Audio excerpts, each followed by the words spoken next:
Torrington is both blessed and challenged with a multitude of industrial sites, old mills, many of which are brownfield sites. Everything in the industrial space, everything from industrial space, dry cleaning establishments, gas stations, revitalization of the brownfields has proven to be challenging for the city of Torrington, requiring what I call, it requires a motivated property owner. It requires a developer with vision and resources, in most cases, considerable resources, and cooperation of the federal, state, municipal, and private partners. Second only to money, I would say that time is our worst enemy in these buildings.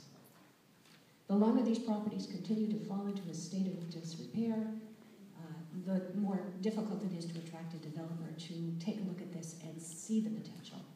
The point of blight has a significant impact on our neighborhoods and declining values of the neighbors. So when there is an interest in redevelopment, frequently it is time that poses the biggest challenge. Case studies of what the possible is. So in a sense, we're starting at the beginning of the program with a talk about the end product, which is kind of good because I'm going to try to raise some issues with these projects and also some opportunities with these projects to give you a sense of where you can go. I was just in Paris and met a remarkable craftsman whose motto is, I say yes to everything. It's not an easy task. It's a lot of work to intervene with these properties, but we have to start to learn how to say yes. As the economy is transitioning, as we're seeing more of a growth and development of things like bioscience and technology and services, that's great and really important. Part and parcel of that is transitioning the built environment as well, taking former industrial sites, reimagining them and putting them back to use in a way that's harmonious with the new economy, the creative economy, the economy in the future. And we said that properties had to either be on the register or eligible to be registered for the federal or state. And what we wanted to do was we wanted projects that could do all four of these things. So check out the soil, see what kind of contamination issues you have there. Check out the building, see what kind of hazardous building materials you have.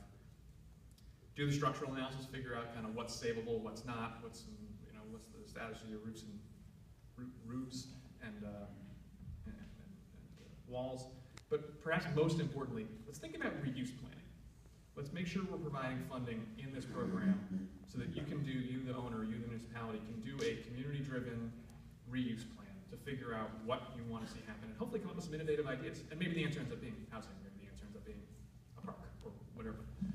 But if we're going to have creative ideas emerge, let's have a robust, inclusive planning process to do that. We know that this stuff requires long-term commitments of patient capital. We know that it's a process of money in for probably several years before there is any kind of cash flow coming out. That's a big difficulty. If you're an institutional guy, you cannot say to your investors, well, here's a plan. We're going to put in a couple $1 million into this project in Connecticut.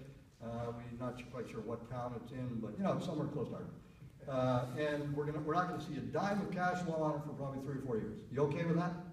Looking at all of these terrific environmental benefits of mill redevelopment, and I'm seeing that my business is part of the problem rather than part of the solution. I got into the business of environmental cleanup because I wanted to improve the environment, but it seemed to be ironic that if things took too long or cost too much, you would lose this thing that, the reason that everybody is here today, you would lose this fantastic center of a community, this which is simply to trying to find the synergy between the environmental business and I don't want to sit back and just say, well, we've done it this way all along, this is how we're going to have to do it going forward. And I'm so tied up with the zoning, with the market, with everything else that you forget that buildings are places for people.